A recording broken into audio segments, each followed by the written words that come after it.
What's up, guys? Renasant here. Welcome back to the channel. So today I've got another political video for you folks. Basically, it's just going to be my personal take on yesterday's midterm election results and the implications of those results going forward. It was a wild day yesterday for sure. Quite a few crazy surprises, as well as some stuff that everyone kind of assumed would just happen. So as always, guys, I'm going to try to keep my bias out of it. I'm just going to go over my opinion without putting in my actual political thoughts into it. So let's just get right into the results right off the bat. The biggest story of the evening, obviously, despite being widely predicted, was that Democrats retook the House of Representatives. So, again, this was wildly predicted. Widely predicted by virtually every media outlet. President Trump probably knew it. Most of the people knew it. But it's still the biggest story of yesterday's elections. As of right now, and this is just the day after, of course, I think Democrats control 224 seats, something like that, with quite a few more that are still outstanding due to absentee ballots and whatnot. So they're going to end up winning a little bit more than what they already have. It's looking to be anywhere between a net gain of 30 to 40 seats for the Democrats. So lower side of 30, I think we're already past that mark actually when I researched this. But the higher end of the 40s. So again, this was widely talked about leading up to the elections as highly probable. It was not necessarily in that number, but they needed 23 to retake the House, and basically everybody assumed they were going to be able to do that. Fairly simple. Most polling sites and media outlets were predicting, I believe, a 6 in 7 chance of it happening. So 6 out of 7 chances they would win the House back. But the most important thing to note is it wasn't really the blue wave that the Democrats promised, or that the Democrats were hoping for at least. There will be a lot of Democrat people on media and whatnot, social media especially, saying, oh yeah, it was a blue wave, it was a blue wave.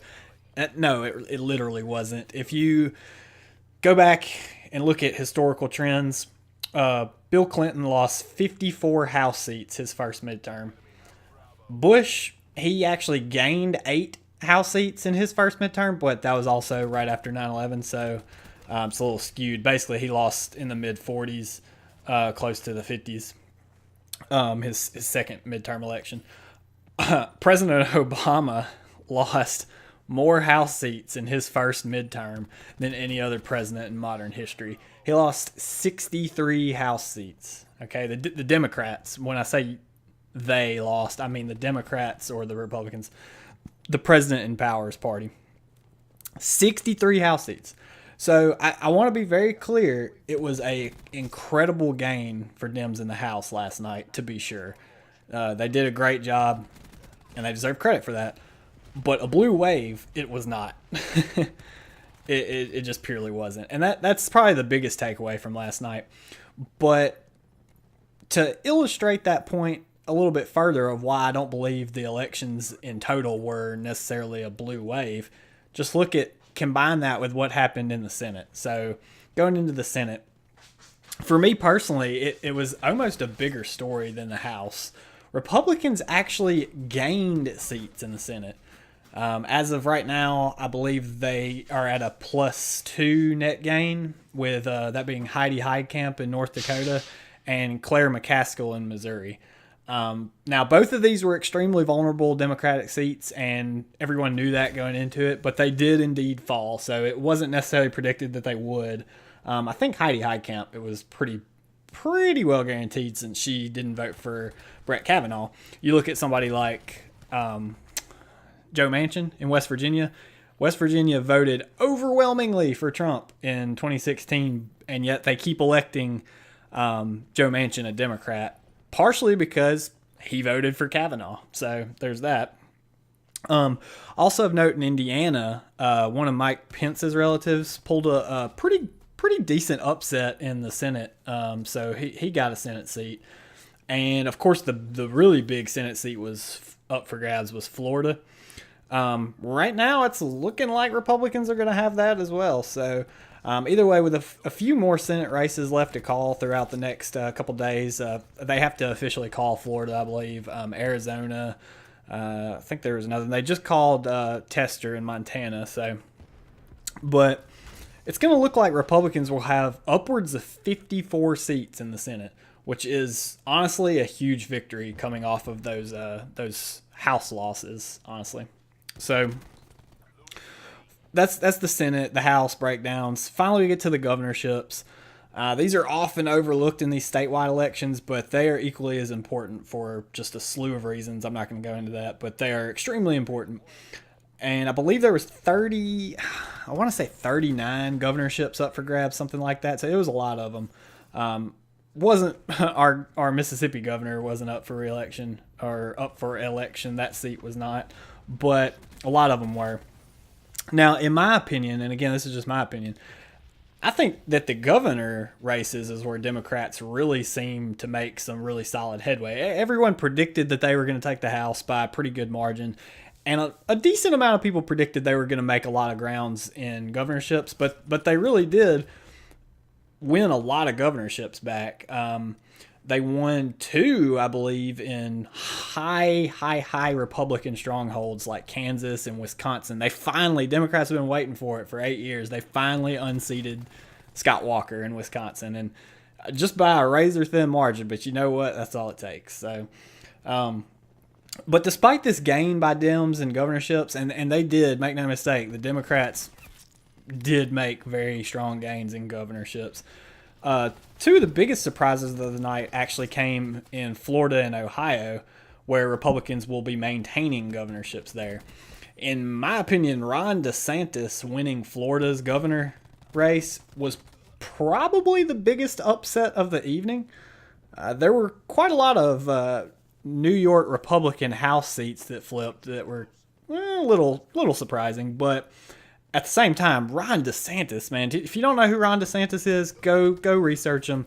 I'm not going to, like I said, I'm not going to put my political beliefs into this, but Ron DeSantis was and his opponent too, were both very polarizing. Ron DeSantis and Andrew Gillum were very polarizing. So, but almost every poll before Election Day had Gillum either winning handily or winning within the margin of error. So it was kind of a shock. Gillum was kind of their little baby. Him and Beto in Texas were the little babies, and that's another thing I didn't bring up. Beto losing in Texas. Obviously, there's one school of thought that's like, oh yeah, it's Texas, it's ruby red. Texas is not as red as people think. I know there hasn't been a statewide Democrat elected official in 30 years or whatever. But look at the past presidencies. Look at how the House lines are drawn. It's not as ruby red as a lot of people like to believe. And I know for Beto to get that close for Democrats is heartbreaking. But at the same time, he dropped $70, I think, million on that race. Him and PACs and whatnot, $70 million, and still couldn't take it away from arguably one of the most unliked senators in America in Ted Cruz. So Democrats like to call it a moral victory. I don't think it is. That's just my opinion. Going back to governor's races, the Georgia race looked really promising for Stacey Abrams throughout the week. You know, she had Oprah come down and campaign for her. She had Obama campaign for her. A lot of celebrities campaigning for her. But it looks like Republicans are going to hold that with Brian Kemp. So overall, Dems did make good gains in these races, but Republicans won the 3 really critical states where Democrats thought they had a chance, being Florida, Georgia, and Ohio. So, after all that said, what does it all mean? Well, it means different things to Democrats and different things to Republicans. It just depends on what you believe. But I like to think of a general consensus of what it means for things. So overall, with Dems taking and Democrats taking the House of Representatives, I would say that they indeed, despite what President Trump is saying and despite what a lot of Republicans are saying, Democrats won the night. Period. They think of it this way. Yeah, Republicans did a lot of good things, but Democrats just took over a body of government. Like literally, they own a body of government now in the House of Representatives. That is huge. That is incredibly impactful, whether you believe it or not. On the flip side of that, the proof is in the pudding that Trump, unconventional as he is, his endorsement matters. Almost every single candidate he endorsed and came out for and supported publicly or stumped for won.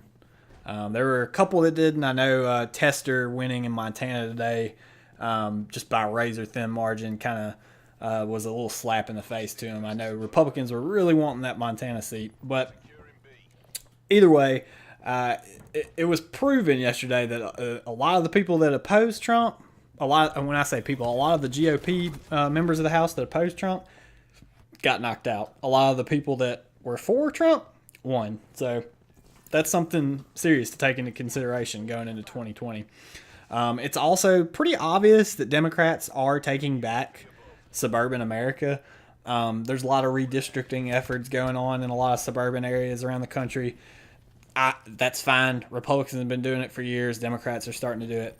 Hey, that's a different ball game, different story for a different time. But the Democrats are taking back a large portion of America. Really, of course, it's pretty obvious, but women are playing a huge role in that. But the weight of Trump is still a strong influencing factor in these type of races. So, in my opinion, though, the biggest implications of these midterms is that effectively Trump is now a lame duck president. That means that because the House is now controlled by Democrats and the House is the body of Congress that originates bills, it's going to be highly unlikely that any of Trump's legislative efforts will succeed, at least for the rest of this term. So you can, if you're a Republican, you might as well scrap repealing Obamacare again. You might as well scrap any additional tax cuts. You might as well scrap anything else that Trump had promised to accomplish legislatively this term. Scrap the wall. It's not going to happen. Also of importance is now that every House committee is going to be chaired by Democrats, meaning Trump is about to face an onslaught of pressure from a real oversight body with a lot of power. Republicans in Senate and in the House, I'm not going to say they haven't been going after him. Well, okay. They haven't been going after him.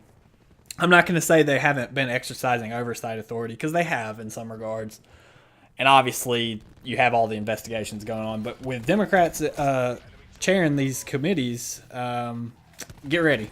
If you're a Republican, get ready. If you're Trump, really get ready. I hope your legal team is on its P's and Q's, because it's about to be super fun. He's going to get subpoenaed. He's going to have to provide a lot of documentation for his businesses, for his tax returns. Hell, he may even face impeachment. That's still unlikely at this point, but you know where impeachment originates? House of Representatives. So that's just something to keep in mind. Another big implication of the elections was, and that biggest implication I tie back to Dems winning the House. This implication is going to be more towards the Republicans winning more seats in the Senate. Well, for one, holding the Senate, and for two, winning more seats. So Trump's going to be able to confirm judicial nominees a lot easier now. The margins shouldn't be as thin as they have been, and the battles should not be as tough, because Democrats before were stalling the mess out of his nominees, which is, I'm not saying that's right or wrong either way, because just guess what? Republicans did the same thing when Obama was president. So it shouldn't be done, period, but they were doing it because the Republicans were doing it, because the Democrats were doing it. Never-ending cycle. Either way, it's going to be harder for Democrats to do that now, A, because they're going to be focusing most of their efforts in the House, and B, because there are more Republican senators now. So this really is a huge positive for Republicans, because undoubtedly they want to squeeze in as many judges as possible before 2020. I mean, you'll see it, I'm sure. They're going to start whipping people out of there quick. So that's a big deal. And last but not least, the implications of the governorship, the governor races. The biggest issue here I see is redistricting. Dems did secure more governorships, but Republicans actually are in a pretty strong spot, mainly because they won Florida and Ohio. As anybody who's ever followed presidential politics knows, those two states are massive, and you pretty much have to win those two to win the presidency, period. Trump won both of them in 2016. Obama won both of them the year before, or the race before, the election before. So it's crucial that Republicans keep the districting lines in their favor in those states.